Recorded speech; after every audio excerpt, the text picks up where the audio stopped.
selalu berusaha menyimpan sesuatu yang bisa membawa manfaat, baik untuk dirinya, untuk anak cucunya, maupun untuk keluarganya, untuk masa kini dan masa depannya.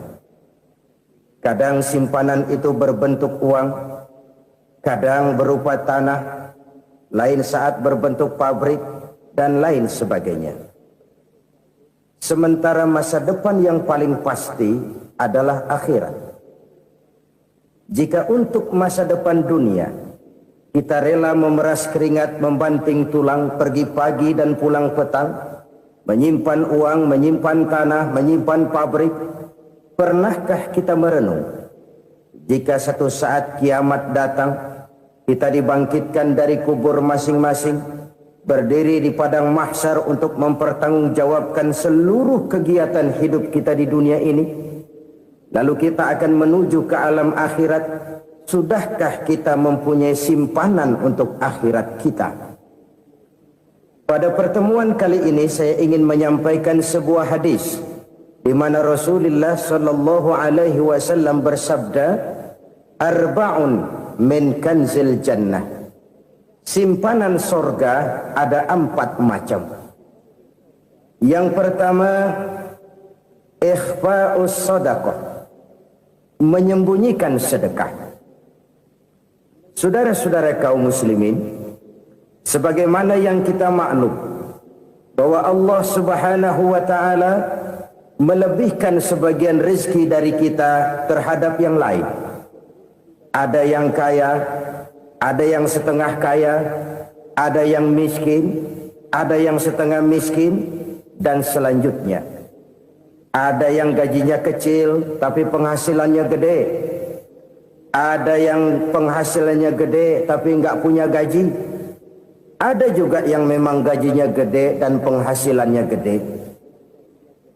Kelebihan rezeki merupakan sunnatullah dan tidak harus membuat kita merasa lebih dari yang lain. Bahkan sebaliknya, kelebihan itu harus membuat kita ringan tangan untuk menolong mereka yang memang memerlukan pertolongan. Kalau saudara diberikan ilmu, maka pertanyaan akhirat cuma satu, ilmumu kau amalkan untuk apa? Kalau saudara diberikan umur yang panjang, pengadilan akhirat juga bertanya satu, umurmu kau habiskan di mana? Tapi kalau saudara diberikan harta, pengadilan akhirat akan bertanya 2, hartamu kau dapat dari mana, kau belanjakan kemana? Dari mananya ditanya dan kemananya juga ditanya. Oleh karena kita akan dimintakan pertanggungan jawab, maka amanah yang bernama harta ini harus kita gunakan dengan sebaik-baiknya. Ada penggunaan yang merupakan kewajiban, itu zakat namanya. Ada penggunaan yang sewaktu-waktu, itu infak namanya. Ada yang lebih sewaktu-waktu lagi, dan itu sedekah namanya. Zakat dia terikat oleh haul dan nisab, oleh putaran batas waktu dan ukuran dari harta itu sendiri. Sedangkan infak terikat oleh situasi dan kondisi perekonomian seseorang. Sedangkan sedekah tidak terikat dengan apapun. Dalam kondisi seperti apapun kita bisa melakukan sedekah dengan yang terkecil sekalipun. Sampai-sampai Rasulullah sallallahu alaihi wasallam mengajarkan, la tahqiranna minal ma'rufi syai'an walau an talqa akhaka biwajhin talik. Atau ada hadis, tabassumuka fi wajhi akhika laka shadaqah.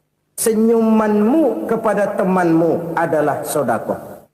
Jadi untuk melakukan sedekah tidak harus dalam berbentuk uang. Dengan ilmu kita bisa sedekah. Dengan tenaga kita bisa bersedekah, dengan pikiran kita bisa bersedekah, bahkan senyum kepada teman itu pun sedekah. Jadi kalau sedekah dengan uang memang belum punya uang, nyengir aja banyakin. Itu asal pada tempatnya, jangan lalu ketemu tiang listrik cengengesan. Tentu tidak pada tempatnya dan tidak wajar. Nah, sedekah yang paling dicintai Allah adalah sedekah yang disembunyikan. Artinya, jauh dari sifat riya. Kan kadang-kadang ada orang sedekah itu disebutkan namanya, apa tidak bagus? Kalau memang niatnya ikhlas, ya bagus-bagus saja untuk memberikan sugesti kepada yang lain.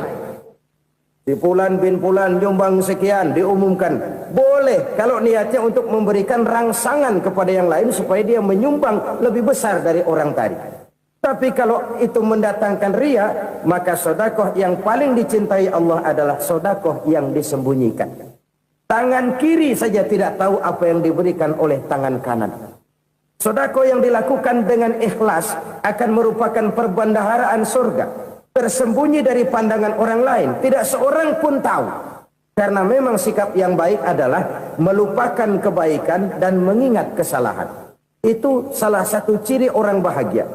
Orang yang selalu mengingat kesalahannya dan berusaha melupakan segala kebaikannya. Kalau dia akan ada kebaikan, dia tidak bisa ikut, dia merasa rugi karena dia merasa belum pernah berbuat baik. Tapi kalau akan melakukan kesalahan baru, dia ingat kesalahan yang sudah-sudah, sehingga terhalang baginya untuk melakukan satu kesalahan baru. Demikianlah saudara-saudara, bahwa Allah melebihkan rizki sebagian kita dari yang lain, agar terjadi tolong-menolong dalam kehidupan ini. Jadi kesenjangan yang nature, kesenjangan yang alami, itu sunnatullah. Ada yang kaya, ada yang miskin, ada yang kelas menengah. Nah, kenapa lalu sekarang kita berusaha mengentaskan kemiskinan? Oleh karena adanya kesenjangan struktural. Kalau yang kaya bisa semakin kaya, kenapa yang miskin tidak bisa naik jadi ikut sedikit kaya? Sebab pada dasarnya Islam adalah agama yang sejak turunnya sudah berupaya memerangi kemiskinan. Bahkan dikatakan kemiskinan itu mendekatkan kepada kekufuran. Orang kalau miskin udah dekat banget sama kafir. Gampang menjadi kafir. Berapa banyak saudara-saudara kita yang oleh karena soal perut, oleh karena soal materi, terpaksa meninggalkan dan menanggalkan akidahnya. Menjual petunjuk yang diberikan Allah dengan kesenangan dunia yang cuma sebentar ini. Na'udzubillah, thumma na'udzubillah. Jadi makin kita sembunyikan satu sedekah, semakin banyak perbendaharaan kita di surga. Sedekah yang paling dicintai Allah adalah sedekah yang disembunyikan. Malahan ada seorang sufi, dia punya kebiasaan kalau pergi sholat Jumat dia bawa uang, itu uang dia taruh di bawah tikar masjid. Dia niat sedekah kepada siapa saja yang nemuin itu duit. Maksudnya apa? Supaya yang nemuin nggak tahu siapa yang punya duit. Demikian dia saking ingin menyembunyikan sedekahnya. Karena sifat riya itu bisa memakan amal kita sendiri. Riya itu termasuk menyebut-nyebut kebaikan kita. Orang yang suka nepuk dada, sedikit-sedikit ngitungnya kalau nggak gua. Tuh kalau nggak gua tuh yang belah situ, kalau nggak gua, kalau nggak gua. Iya, kalau nggak lu kenapa emang? Orang yang suka menepuk jasad, tuh biasanya memang begitu, saudara-saudara. Kalau perang lagi berkecamuk, orang nggak sempat ngaku jadi pahlawan. Tapi begitu perang selesai, yang kagak kenal bedil ngaku pahlawan, mas. Itu sesuatu yang biasa. Oleh karenanya, orang-orang yang ikhlas dalam bersedekah, disembunyikannya sedekah itu, Allah cinta betul. Malahan ada hadis memberikan jaminan, inna sedaqatal mar'il muslimi tazidu fil umri wa tadfa'u mitatas su'i. Sesungguhnya sedekahnya seorang mukmin tazidu fil umri, bisa menambah umur panjang, wa tadfa'u mitatas su'i, dan menyelamatkan manusia dari mati secara su'ul khatimah. Jadi siapa yang kepengen panjang umur, banyaklah sedekah. Yang bosan hidup, pelit terus. Sedekah menambah panjang umur dan menyelamatkan manusia dari mati secara su'ul khatimah. Pak, katanya umur itu nggak bisa ditambah, nggak bisa dikurangin. Kapan? Kalau ajal sudah datang. Wa idza jaa ajaluhum la yastakhiruna sa'atan wa la yastakdimun. Kalau ajal datang tidak bisa dimajukan, tidak bisa dimundurkan. Itu kalau ajal sudah datang. Tidak bisa lagi umur ditambah dikurangi, sudah datang. Tapi kalau belum datang, itu kan haknya Allah. Mau ditambah, mau dikurangi, hak prerogatif Allah. Sebagai pencipta manusia, Allah maha kuasa dan maha mampu. Sedekah ini menambah panjang umur dan menyelamatkan manusia dari mati secara su'ul khatimah. Itu orang mati kan sama ya, kondisinya mati, nggak nafas. Tapi hakikat mati kan lain-lain. Ada yang mati itu husnul khatimah, baik akhirnya. Misalnya lagi ngaji mati, lagi sholat mati, lagi sedekah mati. Ini yang dinamakan dengan husnul khatimah, baik di akhirnya. Sebaliknya ada yang su'ul khatimah, jelek di akhirnya. Ini yang jadi catatan akhir. Lagi nyekek botol, mampus. Lagi banting kartu, modar. Su'ul khatimah, jelek pada akhirnya. Sedekah menyelamatkan manusia dari mati secara su'ul khatimah. Dan kita semua kepengen mendapat husnul khatimah, jauh dari su'ul khatimah. Oleh sebab itu yang bisa menyelamatkan kita dari penyakit itu antara lain adalah sedekah yang disembunyikan, yang dikerjakan dengan ikhlas karena Allah, tidak karena kepengen dipuji orang, tidak karena ingin dikatakan orang pemurah. Sebab orang dermawan itu orang yang memberi tanpa harus diminta.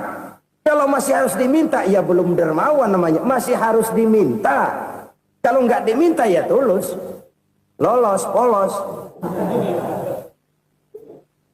Saudara-saudara kaum muslimin rahimakumullah. Harta adalah amanat dan akan kita pertanggungjawabkan. Allah melebihkan rizki sebagian kita dari yang lain agar kita saling tolong menolong, bantu membantu. Nabi janjikan siapa yang meringankan beban saudaranya muslim di dunia, Allah akan meringankan bebannya di akhirat nanti. Sebuah jaminan dari baginda Nabi. Si orang yang kita bantu barangkali tidak bisa membalas, Allah yang akan membalas lewat jalan lain yang tidak pernah kita sangka-sangka. Ada orang tanya, Pak, ini ada orang nyumbang masjid sambil marah-marah, bagaimana? Saya bilang sumbangannya aja ambil, marahnya jangan. Marahnya jangan diambil, itu urusan dia. Saudara-saudara kaum muslimin rahimakumullah. Umat Islam ini kan umat yang punya potensi besar. Kadang kita merenung, kenapa kadang-kadang pembangunan masjid kok lambat sekali? Kalau hotel hari ini peletakan pertama, bulan depan peresmian. Supermarket hari ini peletakan batu pertama, minggu depan peresmian. Tapi kalau sudah yang namanya masjid, kadang-kadang peletakan batu pertama sekaligus jadi batu terakhir. 3 tahun, 4 tahun, campur nebar jalak di jalanan, duit dijaring kayak ikan sepat. Apa tidak ada orang Islam yang kaya? Banyak. Apa tidak ada pengusaha muslim yang jadi konglomerat? Ada.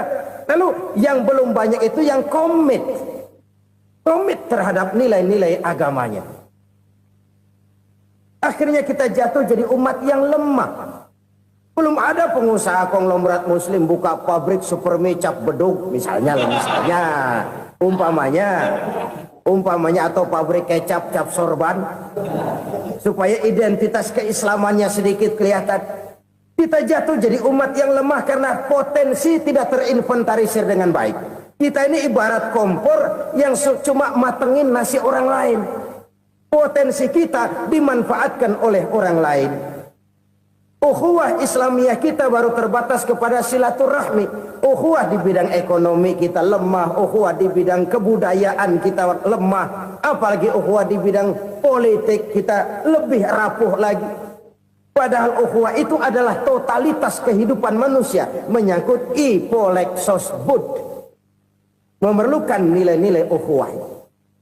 Jadi oleh karena itu mari kita menyadari di dalam harta kita, walaupun kita yang cari, pergi pagi, pulang sore, peras keringat, banting tulang, di sana ada harta anak yatim.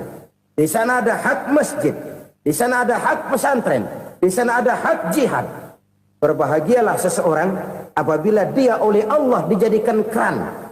Keran itu menyimpan air, tapi tidak untuk dirinya, tapi disalurkannya kepada mereka yang memang memerlukannya. Saudara-saudara kaum muslimin rahimakumullah, ini yang pertama. Jadi perbendaharaan surga adalah menyembunyikan sedekah. Orang lain nggak tahu, kita pun nggak pernah ngitung-ngitung. Kita anggap lewat begitu saja, padahal itu deposit akhirat. Satu. Yang kedua, perbendaharaan surga itu apa? Wa kitmanul musibah, menyembunyikan kesulitan. Kadang orang takut menghadapi kesulitan, tapi makin kita merenung, hidup ini kan sebenarnya urusan. Takut sama urusan, ya jangan hidup. Tandanya orang hidup itu kalau punya urusan. Urusan melupakan problem. Problem sering menimbulkan kesulitan. Kesulitan bukan untuk ditakuti, tapi untuk diatasi dan dicarikan jalan keluarnya. Siapa sih orangnya yang nggak pernah sulit-sulit? Makin tinggi status sosialnya, makin gede urusannya. Makin tinggi kualitas imannya, makin berat tingkat kesulitannya. Cuma memang yang namanya enak itu seperti pelangi. Biang lala itu nggak pernah di atas kepala kita, di atas kepala orang melulu. Lo sih enak lo, kata kita. Dia juga bilang yang enak kan lo. Pelangi itu nggak pernah di atas kepala kita. Kata tukang beca, aduh enak ya naik Mercy. Kata tukang beca, apa yang di dalam mobil Mercy? Aduh enak bener tukang beca, di jok ngeringkuk ngorok pulas bener. Saya kamar pakai AC, sejuk, tempat tidur sutra, empuk, alga, spring bed, gula kulik, nggak bisa pulas kalau belum minum Valium, belum tidur. Enak bener tukang beca, di jok ngorok nggak tahu wetan kulon. Si tukang beca bilang yang di Mercy enak, yang di Mercy bilang tukang beca enak. Inilah enak, nggak pernah di atas kepala kita, di atas kepala orang lain melulu enak itu. Nah, saudara-saudara, yang merupakan perbendaharaan surga itu orang yang bisa menyembunyikan kesulitan, baik pribadi ataupun rumah tangga. Nih terutama rumah tangga yang jadi soalnya. Kadang-kadang kita ini kalau senang, sebaliknya kalau senang kita diam, kalem aja, cuek. Banyak banget duit kita bawaan, diam aja udah. Malah ketemu orang takut. Tapi begitu susah, sekampung tahu. Padahal Nabi mengajarkan perbendaharaan surga itu menyembunyikan musibah, menyembunyikan kesulitan. Kalau enak, cerita sama orang-orang. Kalau nggak enak, rasain sendiri, tekan sendiri, atasin sendiri. Kita kan sebaliknya. Senang kita diam, asal lagi susah, paling tidak kita nyari teman buat cerita kesusahan. Siapa orangnya yang nggak pernah susah? Cuma soalnya bagaimana kita mengatasi kesusahan itu sendiri. Begitu juga misalnya kalau orang sudah berumah tangga, itu orang tuanya harus menjadi tempat dia cerita yang enak-enak saja. Yang nggak enak rasain berdua, selesaikan berdua, atasin berdua. Jangan dibalik. Asal senang diam, giliran susah saja. Maknya laporan. Terbalik. Bisa menjaga security informasi. Maka nama bayam keluar diam, malah seluitan. Enak amat lo makan daging ayam. Security informasi. Saudara-saudara kaum muslimin rahimakumullah. Ujian yang terberat itu yang pernah diberikan kepada para nabi, para rasul, para aulia, para ulama. Makin tinggi keimanan, makin berat bentuk kesulitan. Ayo saya kemukakan satu contoh saja. Ada seorang nabi yang kaya, nabi kaya, namanya Nabi Ayub. Iblis kalau orang begini kan keki, ibadahnya rajin, kaya. Nih yang kayak begini susah digodain. Kalau ibadahnya rajin, miskin, kali bisa disogok. Sini imannya mantap, ibadahnya rajin, kaya, nabi lagi. Tapi namanya iblis nggak kurang akal. Laporan, Tuhan, kenapa Les? Ya ini bahasa saya, bahasa Qur'annya sih nggak gitu. Itu hambamu yang namanya Ayub, dia rajin ibadah cuma karena dikasih kaya aja. Coba kasih miskin dia, berhenti dia sembahyang. Ah, kamu bisa aja.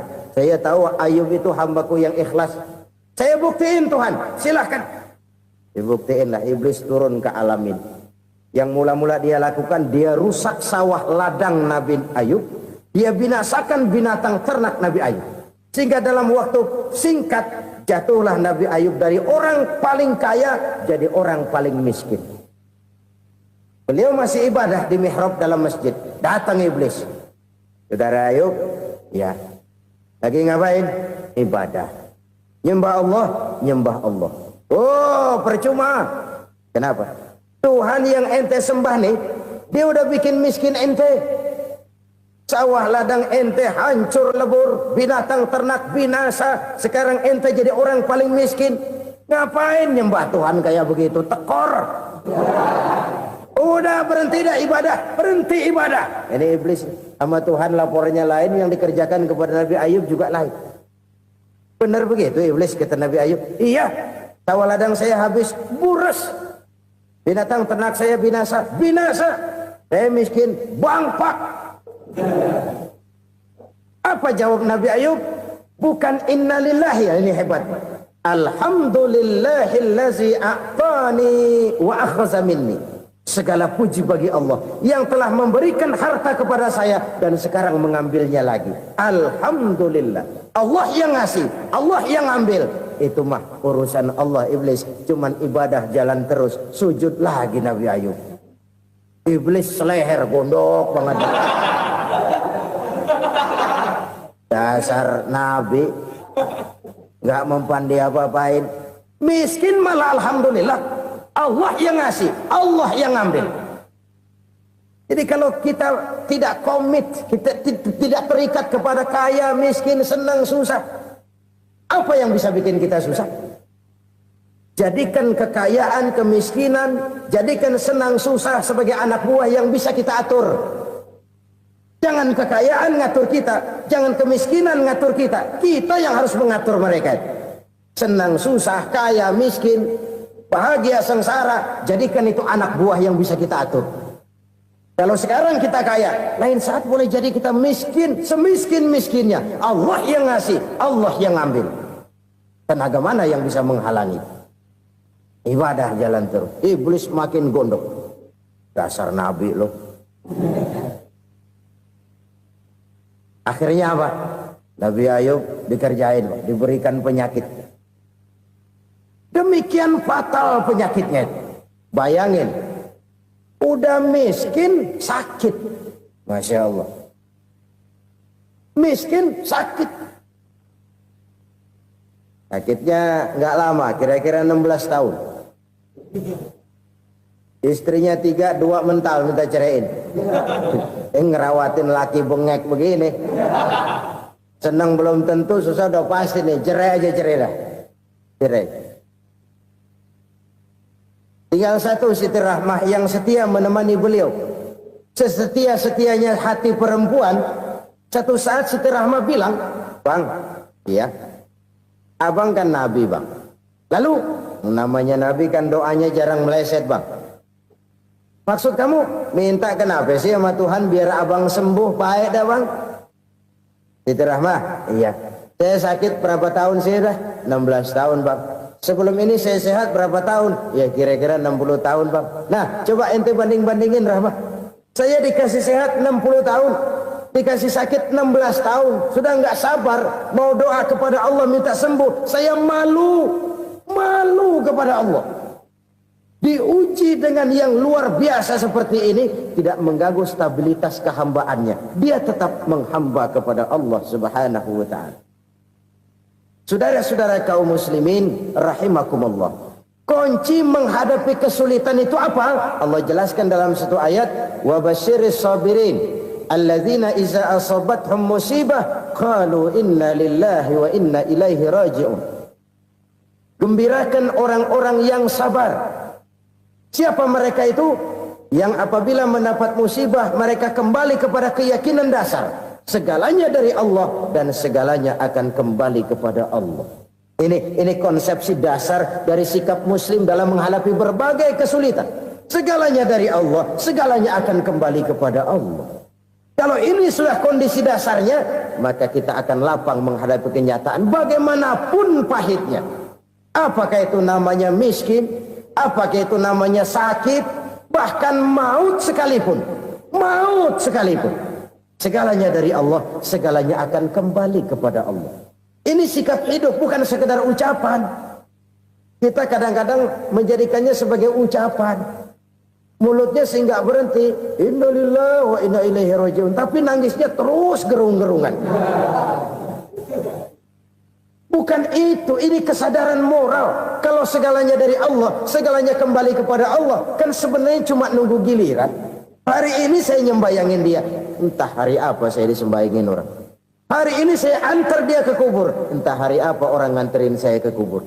Hari ini saya tahlilkan dia, entah nanti kapan orang tahlilkan saya. Segalanya dari Allah, segalanya akan kembali juga kepada Allah.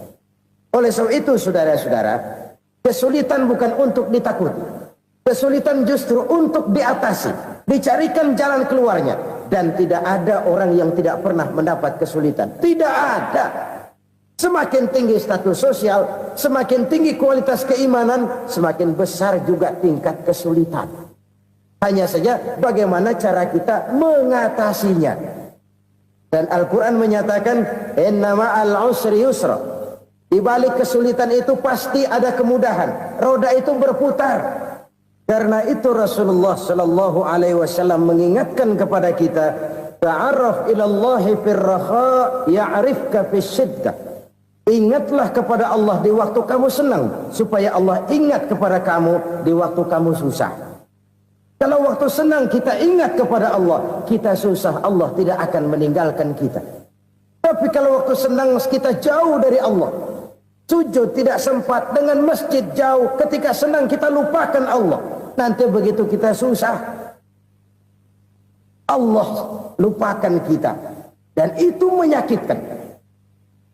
Oleh karena itu orang-orang tua kita dulu bilang, kalau lagi sehat ingat-ingat lu bakal sakit nanti. Kalau lagi kaya ingat-ingat satu saat kita bakal jatuh miskin. Bahkan kalau lagi muda ingat-ingat kita bakal tua. Dan yang terpenting kalau lagi hidup ingat-ingat kita bakal mati. Saudara-saudara kaum muslimin rahimakumullah. Jadi yang kedua yang merupakan perbendaharaan surga, menyembunyikan musibah. Saudara-saudara kaum muslimin rahimakumullah. Hal ketiga yang merupakan perbendaharaan surga adalah wasilatur rahmi. Orang yang suka bersilaturahmi.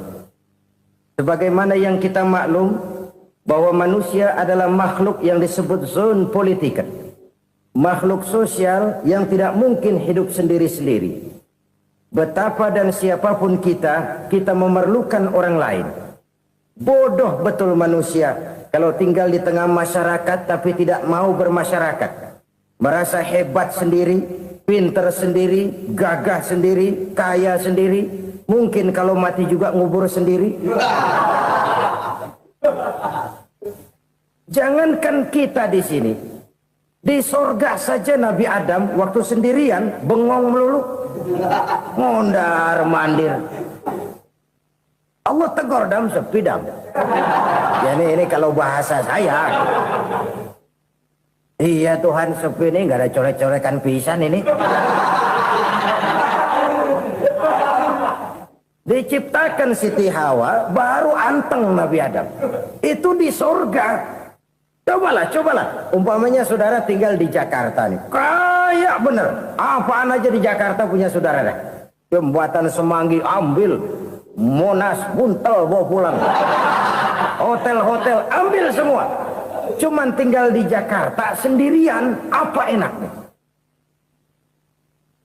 Betapa dan siapapun kita perlu orang lain. Tidak ada seorang pun yang bisa memenuhi kebutuhan hidupnya secara sendiri-sendiri. Nah, Islam telah menyelamatkan manusia dari ras diskriminasi. Mengikat manusia dengan persaudaraan yang berlandaskan kepada akidah. Karena itu dianjurkan bersilaturahmi. Bahkan Nabi menyatakan, man arada ayyubsata lahu fi rizqihi wa yunsa'a fi atharihi falyasil rahimah. Siapa yang kepengen diluaskan rezekinya dan dipanjangkan usianya, banyaklah ia bersilaturahmi. Siapa yang kepengen dimudahkan rezekinya, hendaknya ia banyak bersilaturahmi. Kalau banyak teman, kesulitan kan paling tidak ada tempat cerita. Udah susah, sendirian kita pikirin diri, nggak ada tempat tukar pikiran. Cepet banget sama bengek. Dilawan sendiri. Nah, secara makro kita bisa berkata, tidak mungkin ada kemenangan kalau tidak ada kekuatan. Tidak ada kekuatan kalau tidak ada kesatuan dan persatuan. Tidak mungkin ada kesatuan dan persatuan tanpa semangat silaturahmi. Kalau umat Islam mau menang, dia harus kuat. Kalau umat Islam mau kuat, dia harus bersatu. Kalau umat Islam mau bersatu, dia harus membudayakan silaturahmi ini. Bahkan sampai-sampai kata Nabi, kalau bisa cari nilai tambah. Apa? Silman qata'ak. Bersilaturahmilah kau kepada orang yang marah denganmu. Masya Allah, indahnya ajaran agama kita. Orang yang marah pun kepada kita, kata Nabi, kalau bisa bersilaturahmilah kepadanya, kepada orang yang marah itu. Di situ nilai tambah. Cuman jujur nih hadis, ngucapinnya gampang, ngamalinnya yang berat banget. Orang marah sama kita, kita disuruh silaturahmi. Ada apa malu? Lu marah, ada gue marahan lagi. Tunggu pikirin. Saudara-saudara kaum muslimin rahimakumullah. Tapi ini yang diajarkan, bahkan ini yang dicontohkan oleh baginda Rasul. Bagaimana begitu mudah, misalnya satu saat Abu Jahal ini ngatur strategi bagaimana bikin Muhammad celaka. Dia gali lubang di depan tempat tidurnya. Dia tutupin daun korma. Terus dia panggil seseorang, ke sini. Kasih tahu Muhammad, pamannya sakit keras, minta ditengokin. Berangkat orang ini ke sana. Muhammad, labbaik. Pamanmu sakit keras, dia minta ditengokin. Baik, saya akan datang menjenguk beliau. Berangkatlah Nabi ke rumah Abu Jahal tanpa prasangka apapun. Abu Jahal udah pasang setil, selimut 3 rangkap setengah dipakai, persis kayak orang meriang. Tapi sembari ngintip dari balik selimut, begitu Muhammad buka pintu, nah masuk perangkap nih. Muhammad jalan menuju tempat pembaringan. Makin lama makin dekat, makin lama makin dekat, makin dekat ke lubang yang dipasang oleh Abu Jahal itu. Dalam hati Abu Jahal, terus dah jatuh, mampus dah lo ini. Mampus lo hari ini nih. Apa yang terjadi? Malaikat Jibril datang. Muhammad, pamanmu cuma pura-pura sakit. Di depan tempat tidurnya ada lubang perangkap supaya kamu jatuh ke situ. Sudah, kamu pulang. Balik kanan Nabi. Sudah hampir jatuh ke lubang, balik kanan, pulang. Bayangin kecewanya Abu Jahal. Muhammad dikit lagi, Muhammad dikit lagi. Enggak paman, saya pulang aja. Emosi bangun dari tempat tidur, enggak sadar kalau lagi pura-pura sakit. Lompat ngejar Nabi, dia lupa dengan lubang yang dia gali. Serak, nyemplung sendiri ke dalam lubang.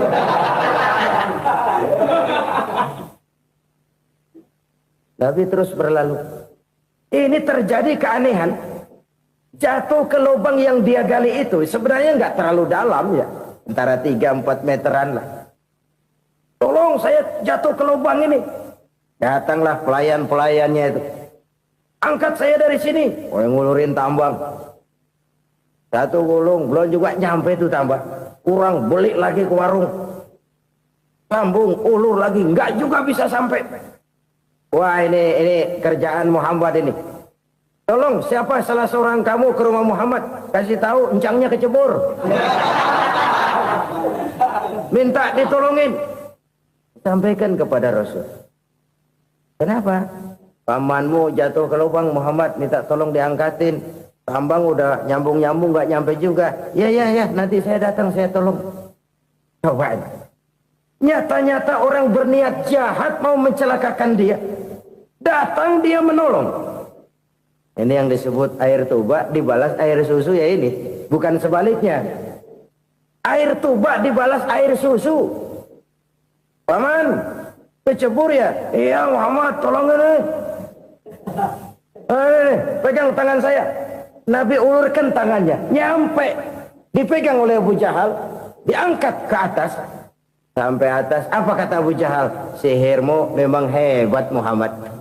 Udah ditolongin dikata sihir. Yang enak kita kemplang kan itu orang begitu. Urusan apa? Tapi inilah akhlak. Kalau bisa kamu bersilaturahmilah dengan orang yang marah kepadamu sekalipun. Orang marah kita tetap baik. So, kalau kita berbuat baik sama orang yang memang baik, rasanya sih biasa-biasa aja. Orang baik kita baik lagi, ya draw aja, belum ada nilai tambah di situ. Baru ada nilai tambah kalau kita bisa berbuat baik kepada orang yang nyakitin kita. Itu namanya kita setingkat di atas dia. Dia sakitin kita, kita berbuat baik sama dia. Dia pelit sama kita, kita baik sama dia. Dia marahin kita, kita deketin dia. Di situ kita punya nilai tambah. Jadi siapa yang ingin diluaskan rezekinya kata Nabi dan dipanjangkan umurnya, hendaklah ia banyak-banyak bersilaturahmi. Sederhana sebenarnya silaturahmi, tapi silaturahmi membangkitkan semangat kesatuan dan persatuan. Kesatuan dan persatuan melahirkan kekuatan. Dalam matematika 1 ditambah 1 pasti 2. Tapi di tengah masyarakat 1 orang takut ditambah 1 orang takut, hasilnya jadi 2 orang setengah berani. Kenapa setengah berani? Karena udah berdua. Tadi pan takut sendirian. Kalau dia kumpul turu-turu takutlah jadi berani. Kita yang lemah, kita yang tidak berdaya, kita yang miskin, kalau mau kompak bersatu, apa yang nggak bisa kita kerjain? Apalagi tinggal di kota besar, pilihan cuma 2. Bertahan atau minggir. Bertahan atau minggir. Untuk bisa bertahan harus mampu bersaing. Untuk mampu bersaing harus punya keahlian. Keahlian harus ditunjang dengan pendidikan, ditambah oleh kekompakan sebagai umat. Udah miskin mencar mulu, orang injak kita. Orang nggak pandang urusan apa malu. Oleh karena itu silaturahmi pada hakikatnya merupakan roh dari ukhuwah yang diajarkan oleh agama kita. Bagaimana Islam menyelamatkan masyarakat manusia dari ras diskriminasi, mengikat manusia, dan tidak ada persaudaraan yang lebih indah selain persaudaraan yang diikat dengan nilai-nilai akidah. Sepanjang orang di jalan Allah, itulah saudara kita. Keluar dia dari jalan Allah, selesailah persaudaraan sampai di situ. Karena itu, kalau ingin menyimpan sesuatu di surga, banyaklah bersilaturahmi. Datang ke rumah ini, datang ke rumah itu, dan lain sebagainya. Itu simpanan kita di akhirat nanti. Ini yang ketiga. Saudara-saudara, yang keempat, perbendaharaan surga itu apa? Wa qawlu la hawla wa la quwwata illa billah. Ucapan la hawla wa la quwwata illa billah. Ibadah kan ada yang berat, modalnya besar. Bangun masjid berat, modalnya besar. Bangun rumah sakit berat, modalnya besar. Ada ibadah yang berat, tapi modalnya ringan. Misalnya puasa. Puasa itu berat, mengendalikan nafsu. Kalau sekedar nggak makan nggak minum sih enteng, mengendalikan nafsu. Itu jihad terbesar, tapi kan modalnya ringan, cuma niat saja. Ini ibadah berat, modalnya ringan. Ada ibadah yang ringan, modalnya juga enteng. Seperti termasuk ucapan la haula wa la quwwata illa billah. Tanpa sadar, la haula wa la quwwata illa billah. Nyelengin tuh di surga. Nyelengin, kita nggak terasa, nyelengin simpenan akhirat. La haula wa la quwwata illa billah. Nyimpan lagi.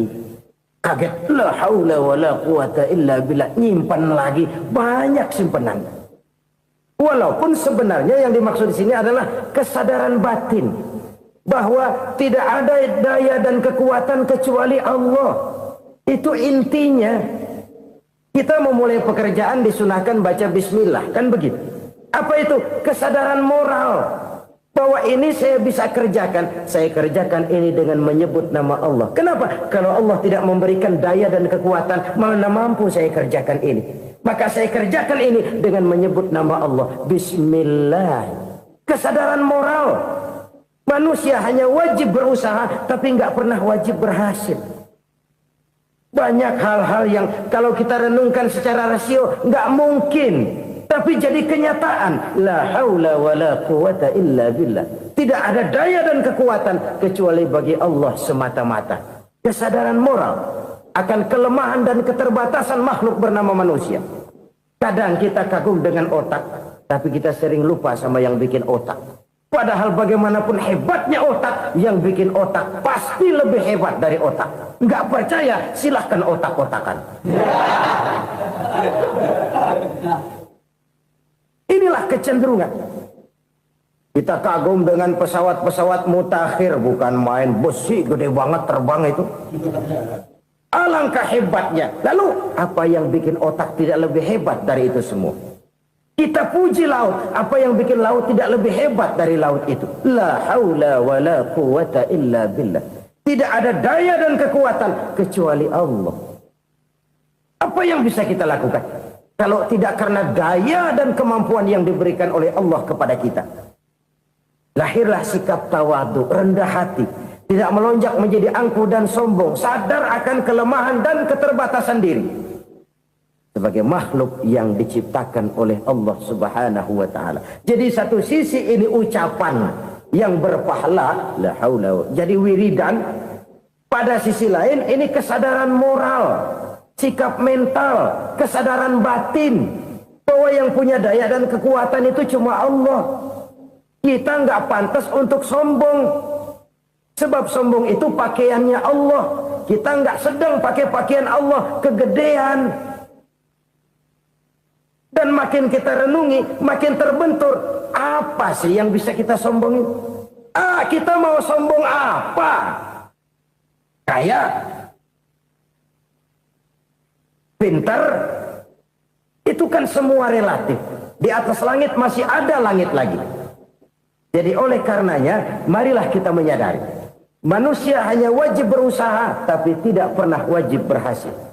Yang berusaha saja tidak wajib berhasil, apalagi yang tidak berusaha. Islam bukan agama orang pemalas yang selesai sholat lalu enggelohom, enggelenggem ayem-ayem. Tapi Islam bukan agama orang sombong yang setelah berusaha lalu tidak memerlukan Allah. Kita bisa saja bikin proyeksi, tahun sekian kita bakal panen besar menurut perhitungan otak. Tapi ada kejadian lain. Apa? Tikus ngambek.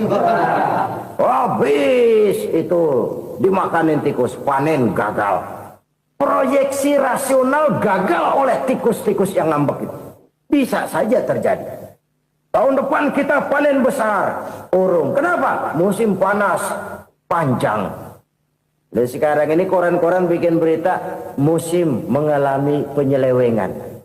Bukan cuma manusia yang nyeleweng sekarang. Musim pakai nyeleweng. Mestinya kan musim hujan udah selesai, masih hujan-hujan juga. Musim. Nah sekarang kita boleh bikin proyeksi, kita bakal panen besar. Tahu-tahu musim panas panjang, sawah retak, air kering. Cari teknokrat yang paling botak, suruh pendekin tuh musim panas. La haula wa la quwata illa billah. Inilah kesadaran moral. Saudara, saya teringat satu saat ada seorang konglomerat. Umurnya ya kira-kira 70-an. Suatu saat dia ditanya oleh wartawan, Pak, umur Bapak berapa sih? Ya paling 10 tahun. 10 tahun? 10 tahun? Anak Bapak berapa orang? Satu saja? Satu. Harta Bapak berapa? Ya paling-paling bangsa 7 juta kali. 7 juta? Iya. Pak, kenapa Bapak bohongi saya? Bapak punya buku biografi. Koran-koran, majalah-majalah banyak memuat cerita riwayat hidup Bapak. Saya tahu umur Bapak 70. Kenapa bilang cuma 7 tahun? Saya tahu anak Bapak 8. Kenapa cuma bilang 1? Saya tahu harta bapak miliaran, mungkin triliunan, pabrik di mana-mana, bank di mana-mana. Kenapa bilang uang bapak cuma 7 juta? Nah, kata si konglomerat tadi, kamu benar nak, kamu benar. Umur saya kalau jumlahnya memang 70 nak. Cuman ingat-ingat saya, baru 7 tahun terakhir ini saya sujud. Baru 7 tahun terakhir ini saya berusaha dekat dengan Allah. Saya laksanakan perintahnya, saya jauhi larangannya. 7 tahun inilah rasanya yang ada nilainya di hadapan Allah. Yang 63 tahun matong, kelabu, kelam umur gue. Habis untuk maksiat, untuk munkarat. Maka ketika ditanya tadi, umur saya 7 tahun itu. Oh begitu Pak. Oh iya. Lalu anak Pak. Anak bapak kan 8. Kenapa bilang cuma 1? Nah, kalau jumlah hitungannya memang anak saya 8. Tapi dari 8 orang ini rasanya cuma 1 nih. Yang bakal jadi buah hati, belahan jantung. Pelanjut cerita, penerus sejarah. Bakal jadi anak soleh yang akan mendoakan saya. Cuma 1 rasanya anak saya ini yang bakal jadi buah hati saya. Besar-besaran saya. Yang akan mendoakan di kubur saya. Yang akan mendoakan di akhirat saya. Yang 7 orang mana, Masya Allah, yang satu tenggeng, yang satu nyekek botol lolo, yang satu nggak karu-karuan. Makanya saya bilang 1 anak saya yang akan bisa mendoakan saya. Oh begitu Pak. Iya. Nah harta Pak, harta Bapak kan triliunan, pabrik Bapak di mana-mana, uang Bapak hampir di tiap bank-bank besar. Kenapa bilang cuma 7 juta? Betul kau nak. Harta saya kalau jumlahnya memang miliaran, triliunan mungkin. Tapi yang saya ingat baru 7 juta tuh yang saya belanjakan di jalan Allah. Saya nyumbang masjid, saya santuni yatim piatu, saya bantu pembangunan pesantren, saya bantu pembangunan rumah sakit Islam. Itu yang akan saya bawa pulang ke akhirat, yang 7 juta itu. Yang triliunan itu nanti akan diperebutkan oleh anak-anak saya sebagai waris saya. Jadi harta saya 7 juta itu yang bakal nemenin saya di akhirat. Yang akan saya bawa pulang jadi teman saya. Saudara-saudara kaum muslimin, jangan-jangan orang tua itu adalah kita-kita ini. Jangan-jangan kita-kita ini adalah orang tua itu. Jangan-jangan itu potret dari diri kita masing-masing. Dari sekian umur yang diberikan Allah, berapa tahun yang ada nilainya di hadapan Allah? Dari sekian anak-anak yang merupakan amanah, berapa yang akan mendoakan kita sebagai orang tuanya menjadi anak soleh? Dari sekian banyak harta yang diberikan Allah, berapa yang akan kita bawa pulang menghadapnya nanti, yang kita belanjakan di jalan Allah? Ini sebuah potret kehidupan. Karena itu kita kembali kepada la haula wa la quwwata illa billah. Kita wajib berusaha, kita wajib berikhtiar. Selebihnya, segala daya dan kekuatan hanya milik Allah saja semata-mata. Satu kesadaran batin dari setiap pribadi muslim. Setelah ia berusaha dan berikhtiar, ia menyerahkannya kepada Allah Subhanahu wa ta'ala. Jadi, satu sisi ini merupakan wiridan ucapan yang mengandung pahala. Pada sisi lain, ini merupakan sikap batin dari seorang muslim di dalam ia menghadapi realitas kehidupan ini. Saudara-saudara kaum muslimin, rahimakumullah. Kalau ini kita jadikan satu basis kehidupan, maka ini akan menyelamatkan manusia dari kemungkinan tergelincir menjadi orang yang lupa diri dan lupa darat. Sebab itu Imamul Ghazali berpesan, jadidis safinah fa innal bahra amiq wa khuziz zad fa inna safara ba'id wa khaffifil hamla fa innal hamla sadid. Perbarui selalu kapalmu karena lautan sangat dalam. Bawa bekal yang banyak karena perjalanan ini sangat jauh.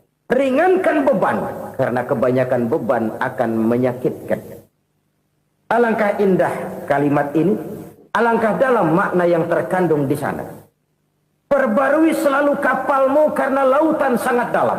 Apa artinya ini?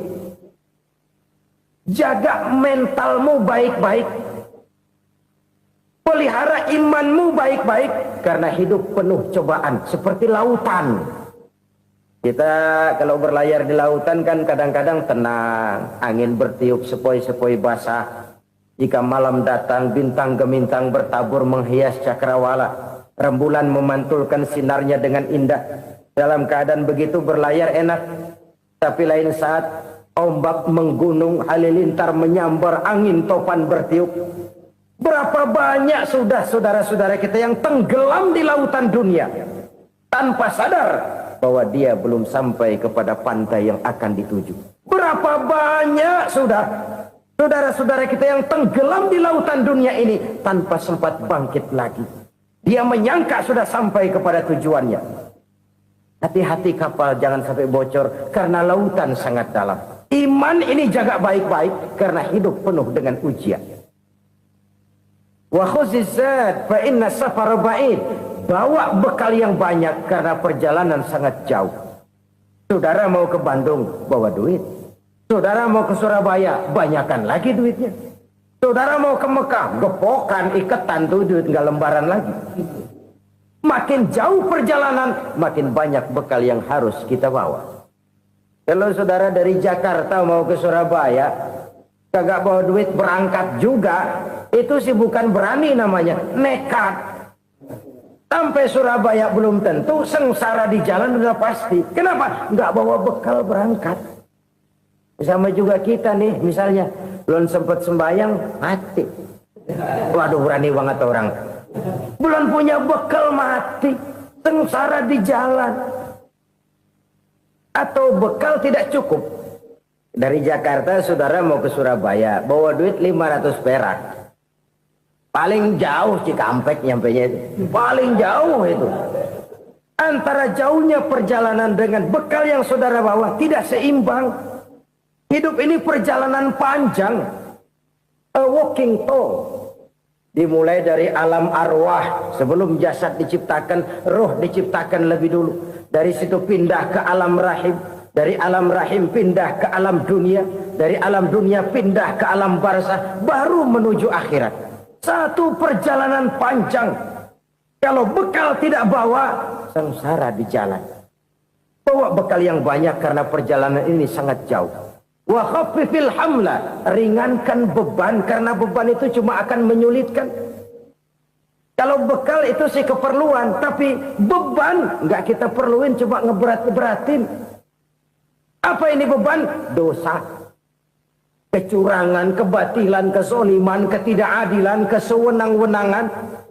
Itu akan jadi beban kita di akhirat. Alangkah celakanya, perjalanan panjang, bekal tidak bawa, beban kelewat banyak, alamat sengsara di jalan. Pahala tidak ada, dosa berlipat ganda.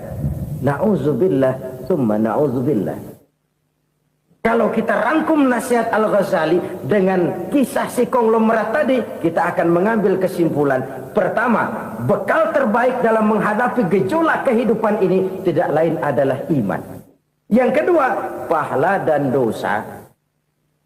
Dua hal kontroversial. Pahala adalah bekal, dosa adalah beban. Tapi kita sekarang kan tidak begitu terangsang kepada yang abstrak. Orang berlomba mencari yang konkret-konkret saja. Yang real. Kalau memang dosa, benjol dong. Kira-kira begitu. Kira-kira begitu. Persis orang Yahudi dulu. Orang Yahudi itu kan pernah minta kepada Nabi Musa. Ya Musa, lan nu'mina laka hatta narallaha jahrah.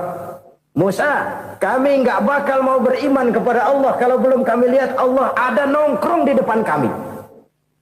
Kalau memang Tuhan ada, taruh dong di depan kami. Mau yang konkret-konkret saja. Kalau memang dosa, benjol dong. Kalau memang pahala, berasa dong. Orang terangsang kepada yang real, yang konkret-konkret saja. Karena itu, untuk mengejar dosa, orang mau bayar.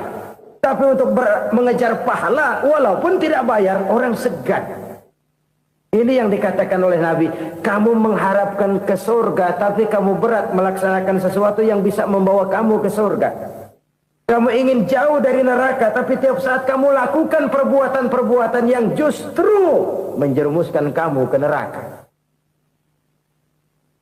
Idda'aitum an-najata minan nar wa ramaitum fiha anfusakum. Kamu ingin selamat dari neraka, tapi kamu lemparkan diri kamu ke neraka.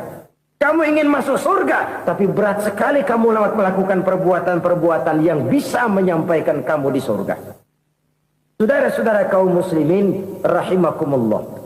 Jadi hal keempat yang merupakan perbendaharaan surga adalah la haula wa la quwata illa billah. Satu sisi ini merupakan ucapan yang memperberat timbangan akhirat. Pada sisi lain ini merupakan sikap hidup seorang muslim. Kesadaran batin yang sangat dalam bahwa tidak ada daya dan kekuatan kecuali Allah. Dan itu kita simbolkan pada saat memulai pekerjaan dengan Bismillah, dengan menyebut nama Allah. Satu kesadaran moral, saya hanya bisa melakukan ini karena diberikan daya dan kekuatan oleh Allah. Lahirlah sikap tawadu, rendah hati, tidak melonjak menjadi angkuh dan sombong. Saudara-saudara, sampai sini dulu jumpa kita kali ini. Semoga 4 perbendaharaan surga ini dapat kita lakukan, yang kelak akan merupakan bekal kita di kemudian hari nanti. Amin ya rabbal alamin. Bapak-bapak, ibu-ibu, saudara-saudara kaum muslimin rahimakumullah. Di dalam kehidupan kita sebagai seorang muslim, minimal 5 kali dalam sehari semalam kita mendengar seruan untuk mendirikan solat yang disebut azan. Ada kalimat menarik di dalam kalimat azan itu, yakni seruan hayya 'alal falah, marilah menuju kepada keberuntungan, marilah meraih kemenangan. Seruan ini adalah kecenderungan dari setiap manusia, apapun warna kulitnya. Artinya, setiap orang dalam hidup selalu ingin meraih dan mencari kemenangan. Kemenangan akan melahirkan kepuasan batin, dan kepuasan batin memberikan kebahagiaan. Sedangkan kekalahan melahirkan penderitaan batin, dan penderitaan batin menjerumuskan seseorang di dalam berbagai bentuk kerugian. Jikalau inilah seruan azan, maka masalahnya ialah apa yang menyebabkan kita meraih kemenangan. Al-Quranul Karim memberikan tuntunan dan ajaran kepada kita bahwa orang-orang yang memperoleh kemenangan itu tidak lain adalah orang-orang yang bertakwa. Hanyalah mereka yang bertakwa kepada Allah Subhanahu wa ta'ala pada akhirnya akan tampil sebagai pemenang. Lalu siapa orang yang bertakwa itu? Dijelaskan dalam awal-awal Al-Baqarah, orang yang bertakwa yang akan meraih kemenangan. Pertama, allazina yu'minuna bil ghaib, yaitu orang-orang yang beriman kepada yang gaib. Percaya bahwa ada alam yang gaib, alam yang abstrak, alam yang tidak bisa dijangkau oleh salah satu daripada panca indera kita. Mereka percaya dan beriman kepada adanya malaikat, beriman kepada adanya iblis dan jin, beriman kepada adanya alam kubur, beriman kepada adanya alam mahsyar, beriman kepada adanya alam akhirat, beriman kepada adanya surga dan neraka. Beriman bukan cuma sekedar beriman dalam ucapan bibir saja, tetapi beriman yang nilai iman itu mampu mewarnai gerak dan gaya hidupnya. Iman yang meresap sampai ke tulang sumsum, kemudian memberikan dampak positif di dalam kehidupan manusia. Alam, kita tahu, adalah sesuatu yang selain Allah, dan Allah bukanlah alam.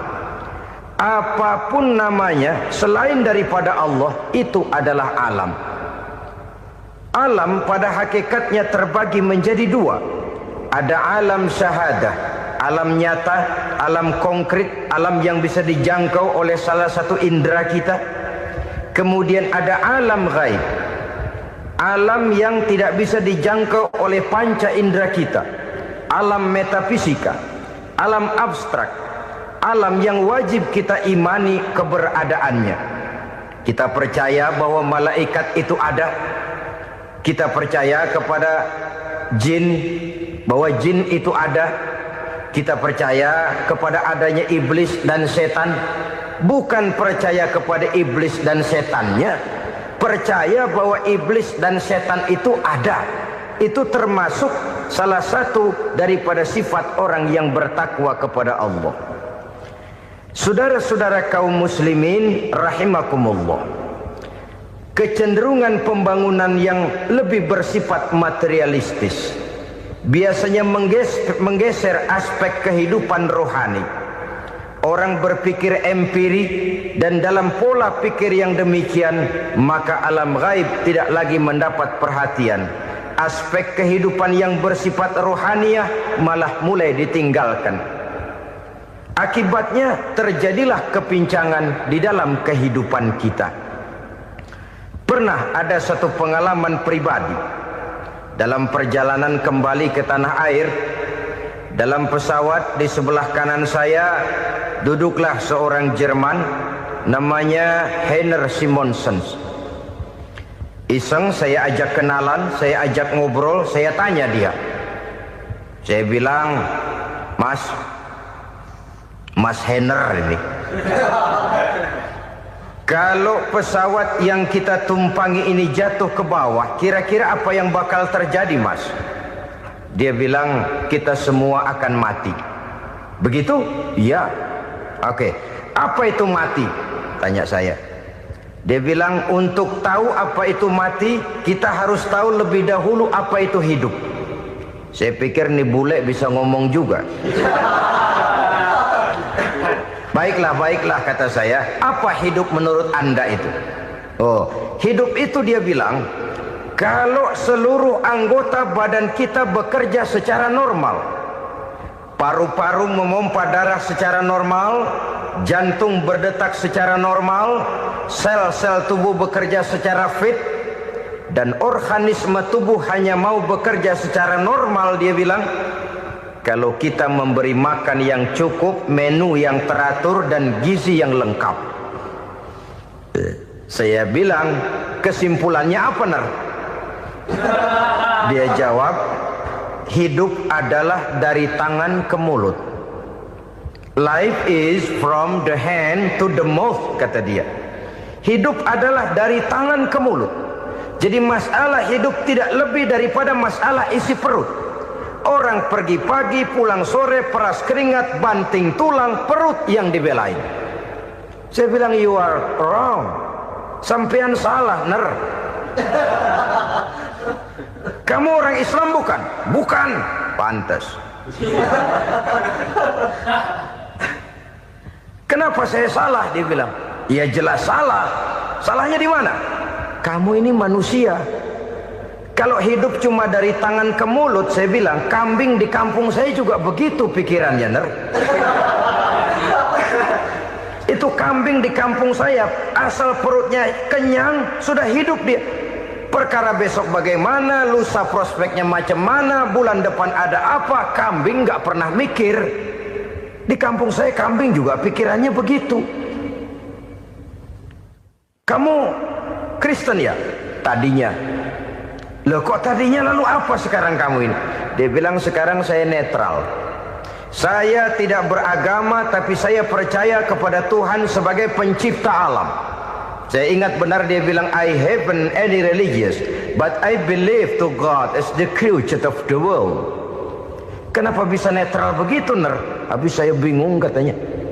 Islam bilang Islam baik, Kristen bilang Kristen baik, Hindu Buddha bilang Hindu Buddha baik, semua agama baik. Saya netral sekalian, nggak beragama. Yang penting saya percaya kepada Tuhan. Saya bilang, Ner, kamu ini kayak orang mau beli celana, lalu bingung.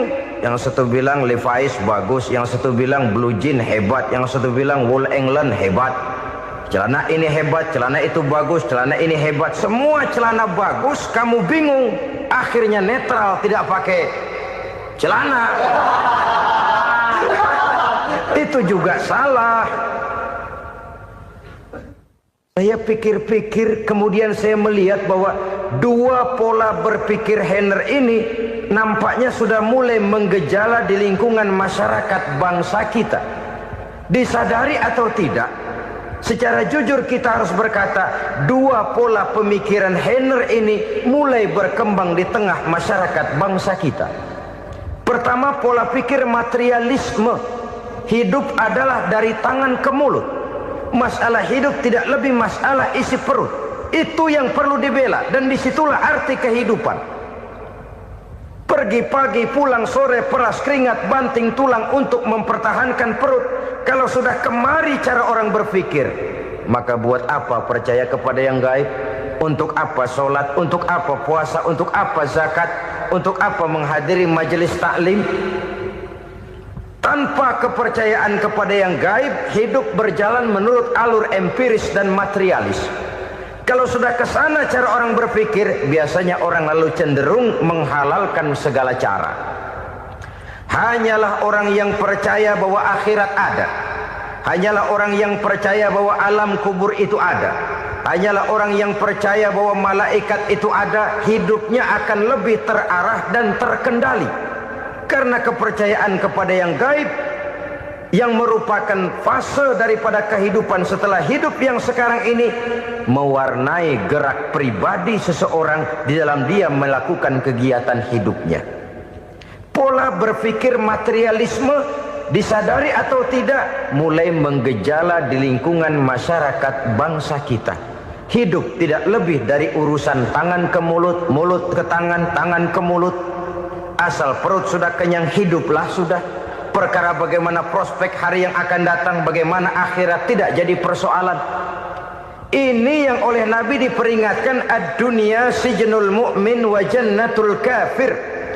Dunia adalah penjara bagi orang beriman dan surga bagi orang kafir. Dulu di zaman Belanda hadis ini pernah disalah tafsirkan, disalah artikan, digunakan sebagai senjata untuk mengkebiri dan membuat impoten umat Islam. Sudahlah umat Islam gak usah macam-macam, kata Belanda. Dunia ini kan penjara buat orang Islam, surga buat orang kafir. Di penjara jangan bertingkah.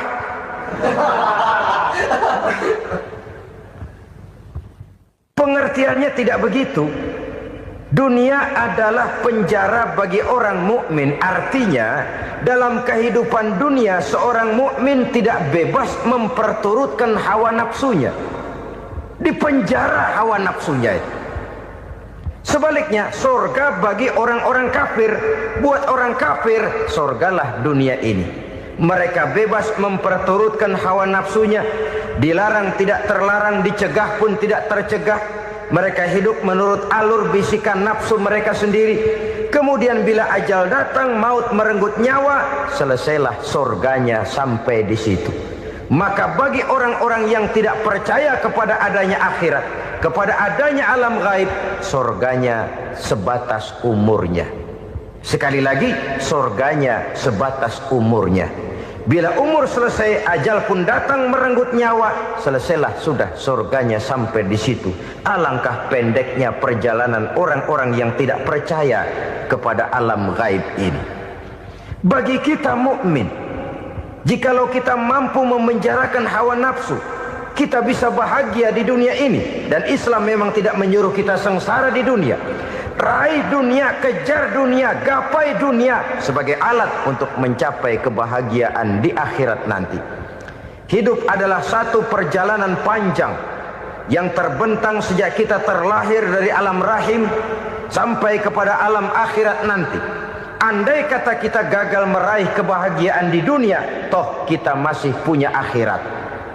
Tapi jangan jadi dalil yang melemahkan semangat. Biarin dah kita di dunia kebelangsak, yang penting akhirat. Akhirnya dunia benar-benar kebelangsak.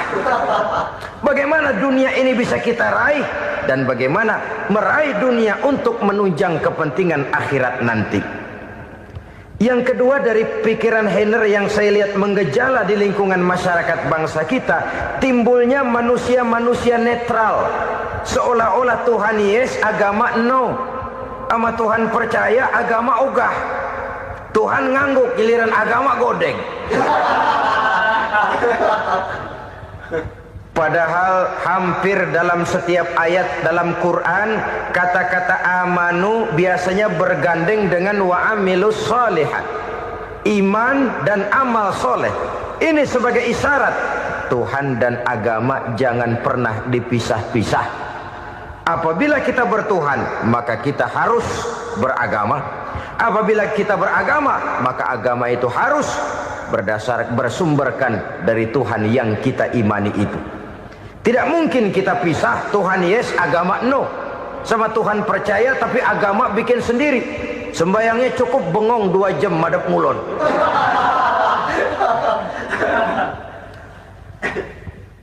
Saudara-saudara kaum muslimin rahimakumullah. Jadi dengan demikian, agama yang kita akui merupakan unsur mutlak di dalam pembangunan sekarang ini, merupakan bagian dari kehidupan yang menuntun kita bahwa di balik alam nyata ini, di balik alam syahadah ini ada alam gaib. Dan mudabbir, murabbi, yang mengatur, yang menguasai, yang memelihara baik dia alam nyata, baik dia alam gaib, tidak lain adalah Allah Subhanahu wa ta'ala. Di sana ada satu super power, satu maha kekuatan yang kita perlu bersandar kepadanya. Sebagai makhluk nyata yang hidup di alam nyata, berbuatlah secara nyata sebagaimana harusnya kita berbuat. Karena Islam jelas bukan agamanya orang pemalas. Islam jelas bukan agamanya orang yang mengajarkan setelah selesai sholat boleh duduk, nggelenggem ayam-ayam, ndelohom, menghitung bintang di langit sambil menunggu keajaiban. Tidak. Islam adalah agama yang mengajarkan apabila sholat sudah selesai kamu kerjakan, bertebaranlah di permukaan bumi, cari karunia Tuhanmu. Jangan hidup berpangku tangan menunggu keajaiban. Karena hidup bukan undian. Jangan berharap untung besar tanpa mau peras keringat. Tapi di sebalik itu toh kita juga harus yakin bahwa di sisi usaha nyata yang kita lakukan ada satu super power, satu maha kekuatan gaib yang menentukan berhasil dan tidaknya usaha kita. Kepercayaan kepada hal semacam inilah yang mendorong kita untuk mempunyai sandaran vertikal, agar jikalau usaha ini berhasil kita tidak lupa diri dan lupa daratan. Jikalau usaha ini gagal kita tidak putus asa dan buruk sangka, tidak cupik pandangan dan sempit hati, tapi mampu melihat persoalan dengan kacamata putih sambil husnuzon kepada Allah Subhanahu wa ta'ala. Kita percaya malaikat itu ada. Ada yang namanya raqib dan atid, mengawasi gerak hidup kita sampai kepada gerak hati kita. Ini memberikan sugesti agar kita berhati-hati. Tidak sejengkal tanah pun kita bisa berlindung dari pengawasan raqib dan atid. Ada munkar nakir yang akan menyoal kita di alam kubur. Ada malaikat Malik, penjaga neraka. Ada malaikat Ridwan yang menjaga surga. Kita percaya kepada adanya jin. Kita percaya kepada adanya setan, iblis. Percaya kepada adanya, bukan mempercayai si setan, si iblis lalu menjadikannya sebagai teman. Tidak. Percaya bahwa mereka itu ada dan merupakan makhluk Allah yang gaib, yang diciptakan Allah Azza wa Jalla. Kepercayaan kepada alam gaib memberikan motivasi terhadap gerak lahir manusia, sehingga dengan motivasi kepercayaan kepada yang gaib, gerak lahir jadi lebih terarah, jadi lebih terpelihara. Pernah seseorang bertanya, "Pak, apakah adanya akhirat bisa dibuktikan secara ilmiah?" Saya bilang tidak bisa, tidak bisa. Kenapa? Karena yang berangkat nggak pernah pulang kembali lagi. Kalau dia pulang kemari bisa kita tanya bagaimana enak di sono. Cuma secara moral saya katakan, lebih beruntung orang yang percaya kepada akhirat daripada yang tidak. Sekarang saudara percaya akhirat ada, lalu saudara baik-baik di dunia, sholat, puasa, zakat, menolong orang lain, menebarkan kebajikan. Saudara mati, andai kata akhirat tidak ada, toh dalam hidup saudara sudah berbuat baik. Paling tidak nama saudara akan dikenang sebagai orang baik. Sebaliknya, saudara percaya, kata saya, bahwa akhirat tidak ada, lalu hidup semau-maunya, tenggelam dalam maksiat dan munkarat, menentang Allah, tidak mau ruku dan sujud. Lalu saudara mati, kemudian akhirat ada, ayo mau apa? Bekal tidak punya.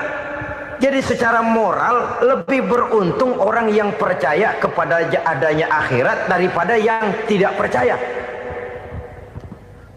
Dan itu alam gaib yang tidak bisa dibuktikan secara eksat. Jangankan untuk membuktikan seperti itu, dalam kehidupan sehari-hari saja yang kita rasakan tidak selalu berbentuk toh. Angin, bagaimana sih bentuknya angin? Kita tidak tahu. Merah, buktinya kalau dikerok merah. Yang merah itu kulit, yang kulit kita bukan anginnya. Sakit, rasa sakit itu ada, tapi bagaimana bentuk sakit? Kita nggak pernah tahu. Kalau kita makan cabai pedas, bagaimana bentuk pedas itu tidak ada, tapi rasa ada. Bentuk pedas hijau, cabainya bukan pedasnya. Tidak semua yang kita rasakan bisa kita gambarkan dalam bentuk yang konkret. Oleh karena itu, sekali lagi bahwa kepercayaan kepada alam yang gaib mampu memberikan satu sugesti yang menata kehidupan seseorang lebih lurus, lebih terarah, dan lebih terkendali. Maka wajar kalau kepercayaan kepada yang gaib mengantarkan seseorang untuk meraih kemenangan. Kenapa? Dia percaya kepada yang gaib, bahwa akhirat ada, bahwa alam kubur ada, bahwa pertanggungan jawab itu ada. Maka dia lalu tidak hidup saenae udele dewe itu loh. Tidak hidup menurut seleranya sendiri, terarah, teratur. Ini cirinya yang pertama. Orang bertakwa yang akan meraih kemenangan, mereka beriman, mereka percaya kepada yang gaib. Bahkan hal-hal konkret saja selalu berangkat dari yang gaib. Saudara-saudara, para remaja, para pemuda sekarang ini tidak pernah tahu toh siapa yang akan jadi teman hidup saudara. Kita bisa saja ngerancang, mentargetkan, tapi toh akhirnya yang namanya jodoh bukan kekuasaan kita. Rezeki di luar kemampuan kita. Begitu juga ajal.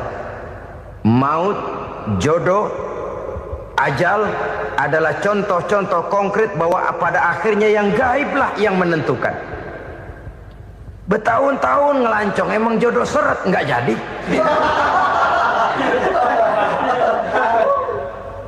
Begitu kenal baru setengah malam nginep ditangkap hansip kan. Hal-hal semacam itu kadang-kadang kita berpikir suuzon, gilet, perempuannya cakep banget, lakinya rebek amat. Memang begitulah jodohnya. Memang begitulah jodohnya. Saudara hadirin ma'asyiral muslimin yang saya hormati, jadi hal-hal yang konkret saja kita yakini sepenuhnya ditentukan oleh satu superpower yang gaib itu tadi. Dari sanalah segala ketentuan itu berangkat dan kesanalah segalanya akan kembali. Maka kepercayaan kepada yang gaib meluruskan gerak hidup seseorang dan itu akan mengantarkan dia kepada meraih kemenangan. Satu. Yang kedua, wa yuqimuna shalah. Orang bertakwa yang akan meraih kemenangan itu adalah orang-orang yang mendirikan sholat. Kenapa sholat mengantarkan orang untuk meraih kemenangan? Yang jelas, inna sholata tanha anil fahsya'i wal munkar. Sholat mampu mencegah manusia dari perbuatan keji dan munkar. Banyak filsafat hidup yang terkandung di dalam sholat ini. Sejak kita wudhu sampai kita menghadap ke arah kiblat, sampai kita melakukan gerak-gerak sholat, bacaan-bacaan yang ada di dalam sholat, lalu sampai kepada mengucapkan salam. Banyak filsafat hidup yang terkandung di dalam sholat. Umpamanya saja, setelah takbiratul ihram mulai kita dengan sholat dalam posisi berdiri, diajarkan dalam kitab-kitab fikih agar kita melihat ke arah tempat sujud. Ini kan filsafat kehidupan. Kalau kamu sholat dalam posisi berdiri, lihat tempat sujud. Jangan sholat mata jelalatan, sebab nanti bisa mengurangi kekhusyuan. Jadi wajar kalau ia dikatakan bahwa yang paling afdol adalah shaf yang di depan. Kenapa? Secara harfiah pengertiannya akan lebih mengundang kekhusyuan. Kenapa? Kalau kita di shaf paling depan di masjid umpamanya paling banter kita lihat tembok. Tapi kalau kita shaf di tengah atau di belakang, orang-orang di depan kita pun akan kelihatan. Yang bajunya loreng, yang bajunya genggang, yang bajunya macam-macam. Kita lihat, kadang-kadang kita pikirin, ada yang bajunya bolong. Kita sholat tapi dalam hati, ini orang bajunya robek yang nggak tahu apa. Ada saja hal-hal yang mengusik kekhusyuan kita. Oleh sebab itu diajarkan dalam posisi berdiri, lihat, arahkan pandangan matamu kepada tempat sujud. Ini kan filsafat kehidupan. Maksudnya apa? Kalau lagi diri lihat dong tempat sujud. Kalau udah di atas ingat dong sama yang bawah. Kalau sudah tinggi ingat dong dari mana kamu berangkat. Kalau sudah berkuasa bantu dong yang lemah. Kalau sudah kaya santuni dong yang miskin. Kalau sudah alim bimbing dong yang awam. Ini filsafat kehidupan. Dalam posisi berdiri kau lihat tempat sujud. Ini akan melahirkan kepekaan sosial, di mana seseorang mau tahu kepada orang lainnya. Bagaimanapun kaya kita, tinggi pangkat dan jabatan kita, jikalau hidup hanya untuk kepentingan perut sendiri saja, rasanya belum membawa manfaat di dalam kehidupan kita. Tapi efek yang tertinggi sesungguhnya, sholat mencegah manusia dari perbuatan keji dan munkar. Perbuatan keji dan munkar, walaupun kelihatannya mendatangkan uang, membawa keuntungan, tapi itu keuntungan semu, keuntungan sementara. Dengan menipu orang lain kita bisa dapat untung, tapi tidak membawa berkah. Dan itu adalah kerugian besar dalam kehidupan kita. Maka untuk meraih kemenangan harus dimulai dengan membentuk kepribadian yang tegar, memiliki sandaran vertikal yang langsung kepada Allah Subhanahu wa ta'ala. Dan itu hanya bisa kita tempuh melalui jalur ibadah formal yang sudah ditentukan Allah, yakni sholat yang 5 waktu. Untuk memperkuat itu ada sholat-sholat sunnah, rawatib, nawafil sebagai terminal kontrol cadangan untuk memelihara stabilitas temperatur batin di dalam kita berhubungan dengan zat yang maha gaib, yaitu Allah Subhanahu wa ta'ala. Orang sering bertanya, Pak, itu tetangga saya nggak sholat, duitnya nggak habis-habis, Pak. Nggak sholat tapi mobilnya tambah terus. Nggak sholat tapi usahanya makin maju. Tapi di sisi lain ada orang yang rajin sholat, rezekinya butak bener. Anaknya mana kurus, mana korengan. Saudara hadirin ma'asyiral muslimin rahimakumullah. Harus saya katakan bahwa sholat memang bukan untuk cari duit. Sholat adalah sandaran vertikal kita kepada Allah. Sedangkan soal rezeki itu berkaitan dengan sifat Allah Maha Pengasih dan Maha Penyayang. Allah Maha Pengasih, siapapun dikasih kalau mau usaha. Allah Maha Penyayang, tidak semua orang disayang oleh Allah Azza wa Jalla. Dan belum tentu banyak harta itu merupakan nikmat. Mungkin juga istidraj. Artinya istidraj itu dikasih tapi diambulin, kalau bahasa Betawinya itu. Dikasih tapi diambulin, itu bukan merupakan nikmat sesungguhnya, lebih merupakan azab dari Allah Subhanahu wa ta'ala.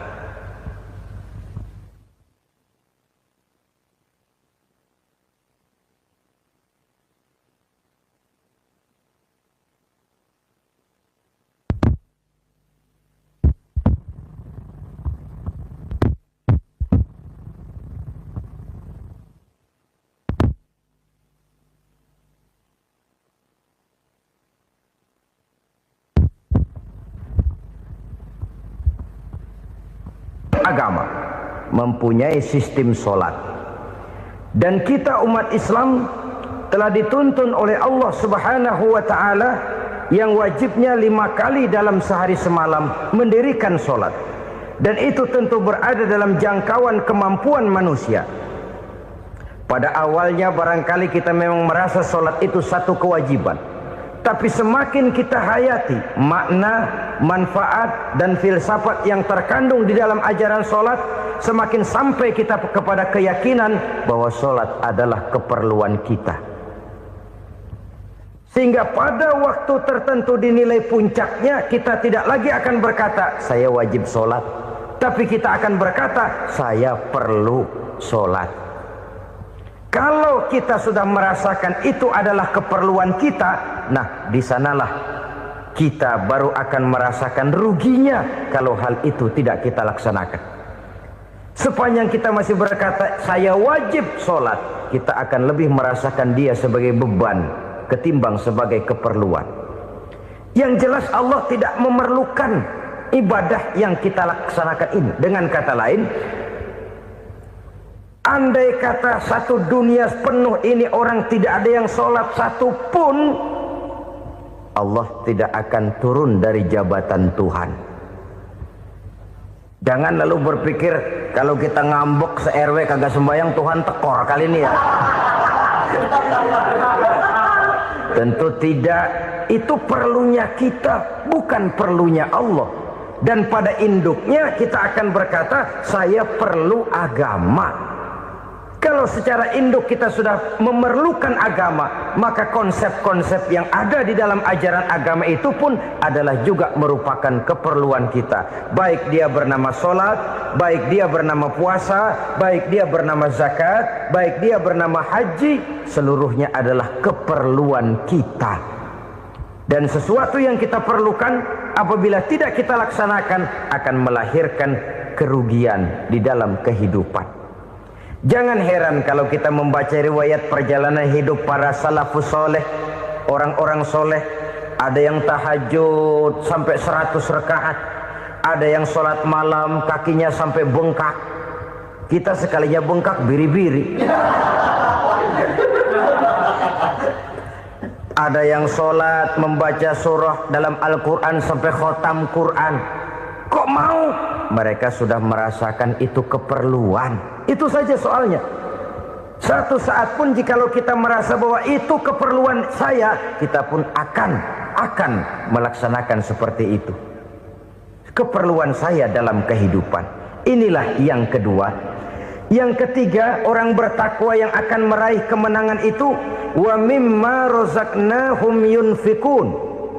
Mereka membelanjakan sebagian daripada rezeki yang diberikan Allah kepada mereka. Mereka infakkan di jalan Allah. Ada satu dialog menarik. Satu hari seorang anak muda bertemu dengan seorang kakek-kakek yang sudah dikenalnya baik. Bertanyalah anak muda ini, "Kek, umur kakek berapa tahun?" 15 tahun, kata si kakek. "Anak kakek berapa orang?" 1. "Harta kakek berapa banyak?" 15 juta.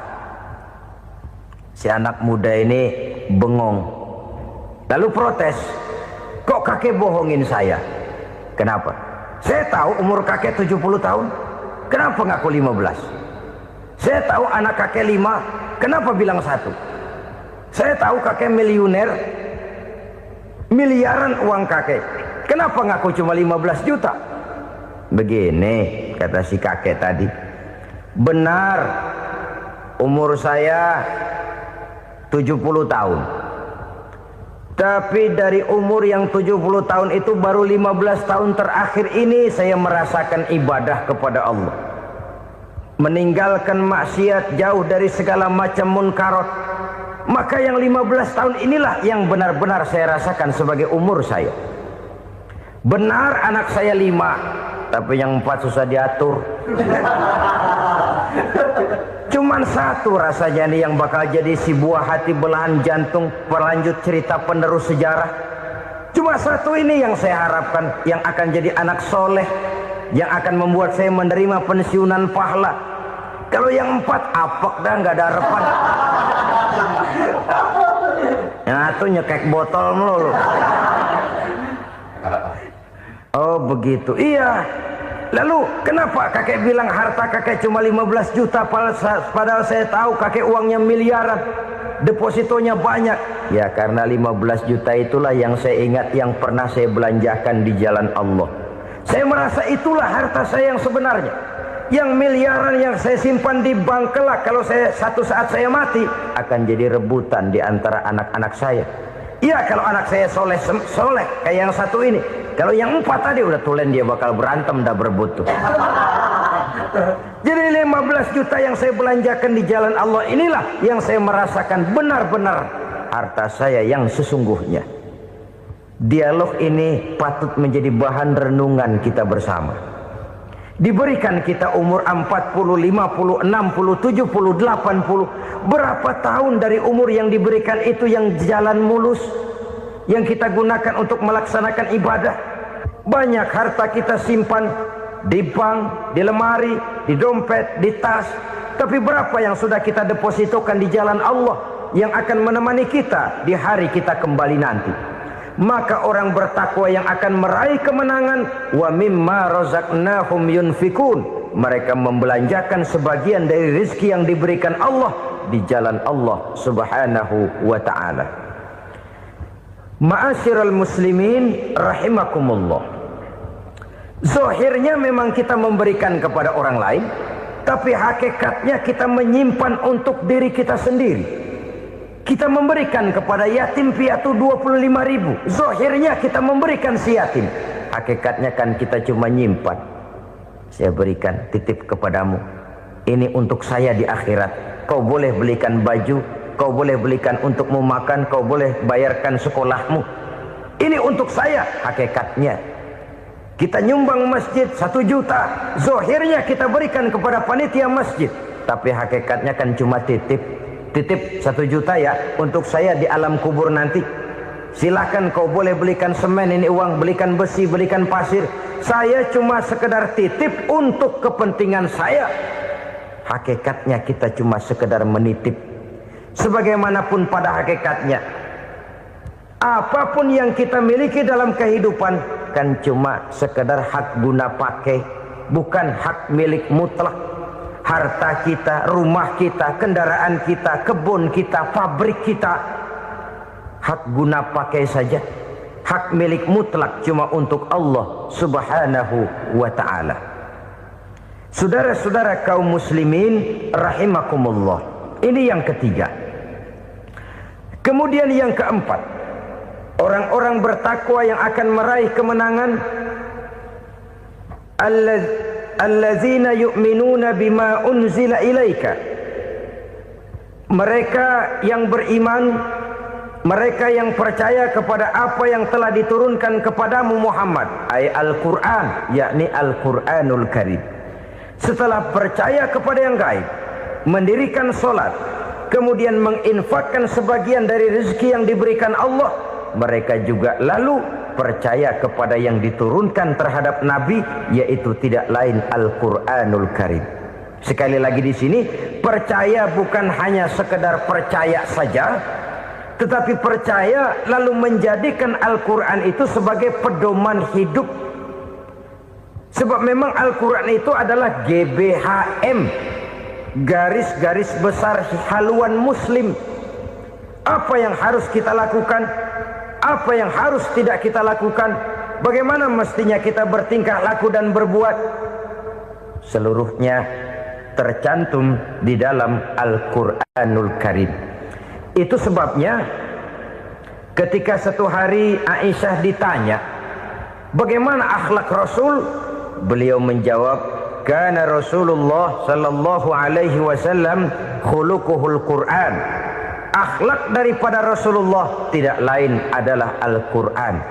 Jawaban simpel ini memberikan gambaran bahwa keseluruhan daripada konsepsi Quran sudah diterjemahkan dalam kehidupan Rasulullah Sallallahu Alaihi Wasallam. Karena kita tahu akhlak adalah keseluruhan dari gerak hidup manusia. Sejak ia berpribadi, berumah tangga, bertetangga, bermasyarakat, sampai kepada berbangsa dan bernegara, Al-Quran tetap memberikan sentuhan nilainya. Oleh karenanya, orang-orang yang bertakwa adalah orang-orang yang menjadikan Al-Quran sebagai pedoman dalam kehidupannya. Dan kita yakini Al-Quran diturunkan kepada Nabi Muhammad bukan merupakan produk Nabi Muhammad. Isi dan redaksinya langsung dari Allah Subhanahu wa ta'ala. Kemudian cirinya yang kelima, orang bertakwa yang akan meraih kemenangan itu, wa ma unzila min qablika. Tidak hanya sekedar percaya kepada yang diturunkan terhadap Nabi Muhammad yaitu Al-Quran, mereka juga percaya kepada apa yang pernah diturunkan kepada para nabi, kepada para rasul sebelum Nabi Muhammad. Percaya kepada adanya suhuf, percaya kepada adanya Taurat, percaya kepada adanya Injil, percaya bahwa Allah dahulunya sudah menurunkan Taurat kepada Musa, percaya bahwa Allah sudah menurunkan Injil kepada Isa, percaya Injil ada, Taurat ada, diturunkan Allah untuk Isa dan Musa, tetapi tidak wajib mengamalkannya karena kita sudah diberikan Al-Quranul Karim. Ini yang perlu saya garis bawahi. Kita percaya Allah telah menurunkan Injil dahulu kepada Isa. Kita percaya bahwa Allah telah menurunkan Taurat dahulunya kepada Nabi Musa. Kadang-kadang ini dijadikan dalih, dikacaukan pengertiannya.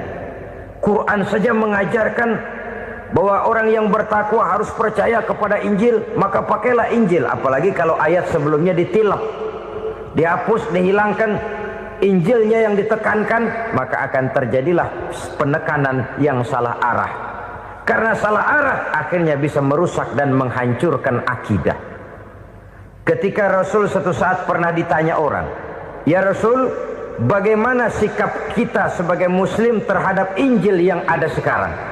Beliau menjawab, "La tukadzibuhu jami'an wa la tusaddiquhu jami'an."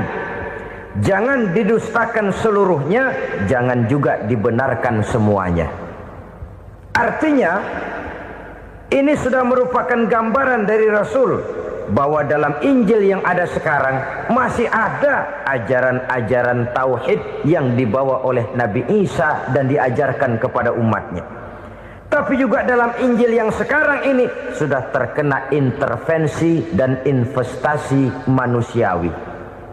Karena itu Rasul menyimpulkan, la tukadzibuhu jami'an wa la tusaddiquhu jami'an.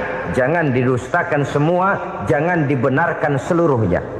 Kita memang percaya Allah telah menurunkan Injil kepada Nabi Isa dulu, tapi kita tidak wajib mengamalkan Injil. Kita percaya Allah telah menurunkan Taurat kepada Nabi Musa, tapi kita tidak wajib mengamalkan kitab ajaran Taurat. Yang wajib kita percayai dan kita amalkan hanyalah Al-Quranul Karim.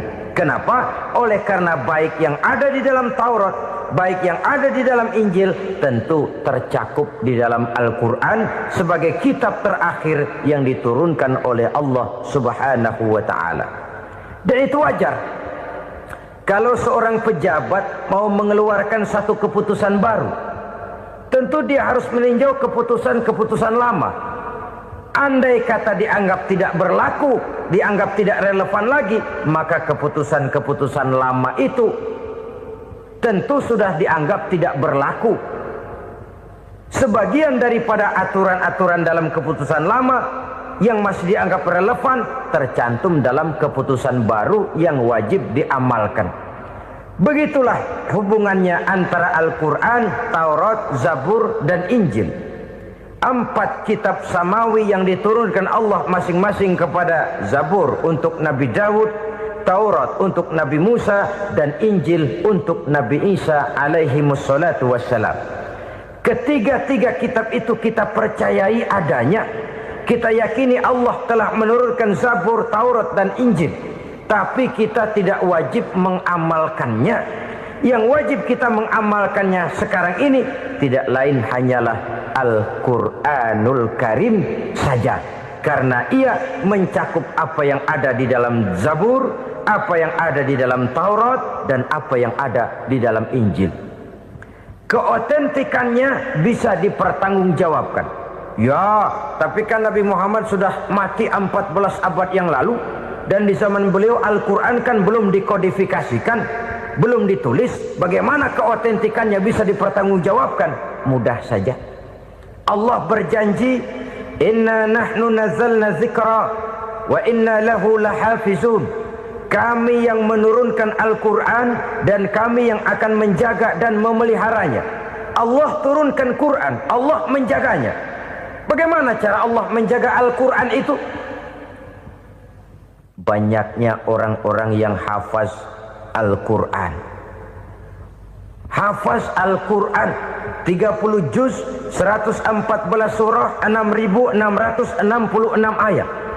Sehingga jangankan satu kata, jangankan satu ayat, satu kalimat saja berubah, sudah akan timbul reaksi dan mudah dimengerti. Kenapa? Banyak orang-orang yang hafaz Al-Quran. Sedangkan pada setiap akhir tahun biasanya malaikat Jibril selalu mengadakan checking terhadap ayat-ayat yang diturunkan pada waktu itu.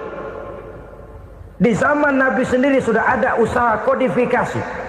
Dan yang lebih luar biasa lagi, sampai hari ini tidak seorang pun mampu membuat satu ayat saja semacam Al-Quran. Ke bahasa manapun dia diterjemahkan, naskah aslinya tetap ikut, rujukan dasarnya tetap ada.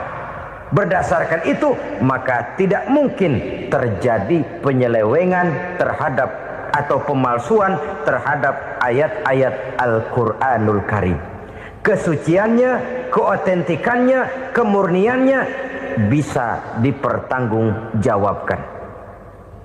Ma'asyiral muslimin rahimakumullah.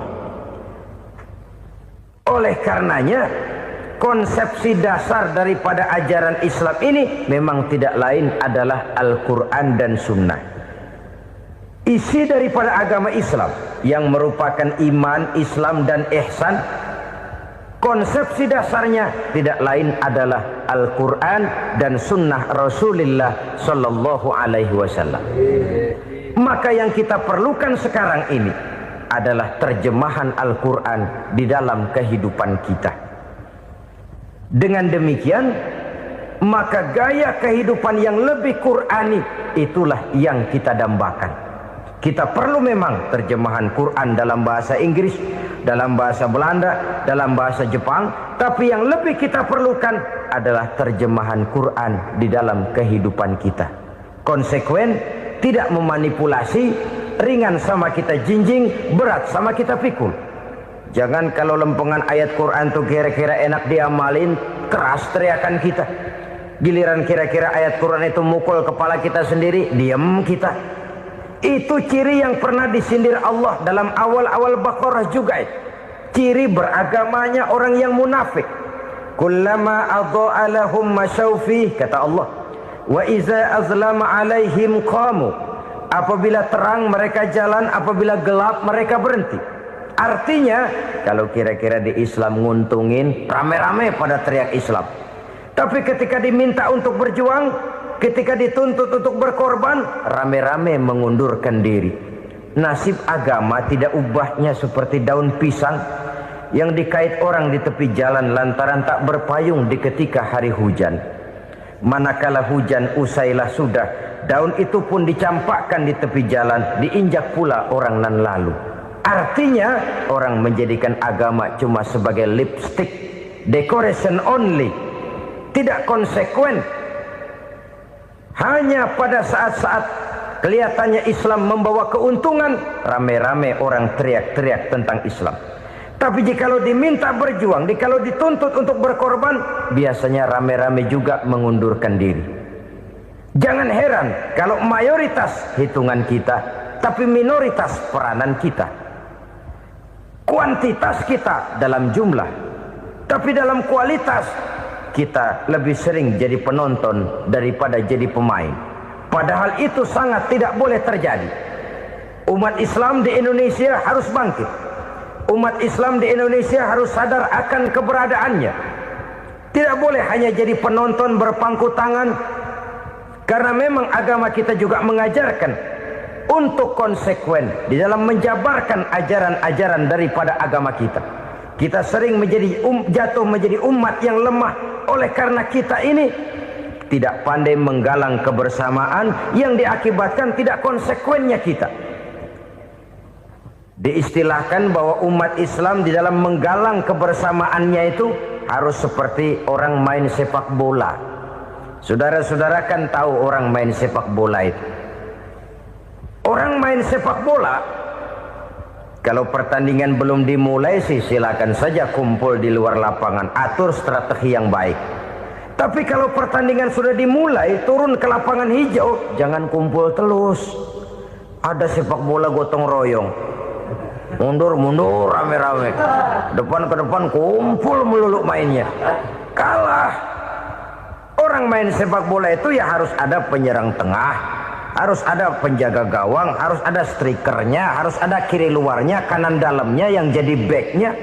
Posisi boleh bermacam-macam, tapi yang penting saling ngoper untuk menggolkan gawang lawan. Begitulah umat Islam ini. Boleh ada yang jadi pejabat, boleh ada yang jadi pengusaha, boleh ada yang jadi petani, silakan ada yang jadi seniman, ada yang jadi penyair, ada yang jadi artis sekalipun. Tapi kalau sudah berhasil menguasai bola, jangan lupa operannya. Operan itu yang langka. Kita ini muslim kadang-kadang kalau sudah memegang menguasai bola, kalau belum mau mampus, belum mau ngoper. Nanti kalau sudah nggak punya bola, baru mau ngoper. Kalau sudah dengar-dengar mau dekat pensiun, baru mau jihad, baru mau berjuang, baru mau ngurus pesantren. Tanda tangan sudah tidak laku, memo sudah tidak dihargai, baru mau berjuang. Kemarin kemana mas? Kita tidak pandai memanfaatkan posisi. Dengan kata lain, kalau kembali kepada persoalan kita, konsekuensi kita terhadap agama yang kita anut ini belum ideal. Kita masih lebih sering berislam ini pada saat-saat yang menurut perhitungan kita membawa keuntungan. Tapi kalau diminta berjuang, dituntut berkorban, yang itu pun hakikatnya adalah untuk kepentingan kita juga. Allah tidak pernah menuntut kita untuk jihad bagi kepentingan Allah, itu tidak. Berjuang menegakkan agama Allah, apakah untuk kepentingan Allah? Tidak. Untuk kepentingan kita. Sebab nilai-nilai jihad itu pada akhirnya akan membawa kita kepada satu kebahagiaan. Setidaknya kalau tidak di dunia, tentu di akhirat sebagai syahid. Oleh karena itu, pada bagian akhir ini saya ingin mengajak, marilah kita konsekuen. Sekali kita berkitabkan Al-Quranul Karim, mari dia kita jadikan pedoman. Jangan cuma kita jadikan sebagai penghias dinding, pelengkap rumah, bahwa di rumah kita ada Al-Quran, tapi yang baca kecoa. Habis pada bolong tuh Quran. Yang penting kan punya Quran. Ditaruh di pintu rumah. Biar apa? Biar kuntilanak kagak masuk katanya. Ya apa itu nasib Quran, cuma kerjanya jaga pintu, ngusir kuntilanak, ngusir memedi. Bagaimana kita hidup menurut tuntunan Al-Quran? Kadang-kadang tidak pernah menjadi masalah bagi kita. Maka bagaimanakah Al-Quran akan mungkin membawa keberkahan dalam hidup kalau ajarannya kita injak-injak dalam keseharian kita? Mewujudkan gaya hidup yang lebih Qurani, itulah yang akan kita rintis di dalam kehidupan kita. Bertahap, step by step, menurut kemampuan yang ada pada kita. Jika jalan ini tidak bisa kita selesaikan, percayalah akan ada generasi penerus yang akan melanjutkan usaha dan cita-cita mulia itu. Jadi percaya kepada Taurat, percaya kepada Injil, sekadar percaya Allah dahulunya sudah menurunkan itu, tapi kita tidak wajib mengamalkannya. Kenapa? Generasi Injil masa berlakunya sudah kedaluarsa. Taurat masa berlakunya sudah kedaluarsa. Injil pernah berlaku untuk orang Nasrani di zaman Nabi Isa. Taurat pernah berlaku untuk orang Yahudi di zaman Nabi Musa. Setelah generasinya berlalu, datang Rasul penutup yang membawa Al-Quranul Karim, maka Al-Quran itulah yang berlaku menjadi pedoman sampai hari akhir nanti. Jangan jauh dari Al-Quran, karena apabila ini kita lakukan, maka kita akan kembali kepada satu gaya hidup yang jauh dari tuntunan agama, dan itu artinya kita akan semakin jauh untuk meraih kemenangan. Saudara-saudara kaum muslimin rahimakumullah. Yang keenam, yang terakhir, orang-orang bertakwa yang akan meraih kemenangan itu wabil akhirati hum yuqinun. Mereka percaya, mereka yakin seyakin-yakinnya akan adanya hari akhir, di mana seseorang akan mempertanggungjawabkan seluruh perbuatannya di dalam hidup ini. Dan tidak ada satu perbuatan yang bagaimana kecilnya sekalipun, yang tersembunyi dalam pandangan manusia, yang tidak akan dibukakan persoalannya di mahkamah Qadi Rabbul Jalil di akhirat nanti. Itulah sebabnya maka percaya kepada akhirat disebut secara khusus.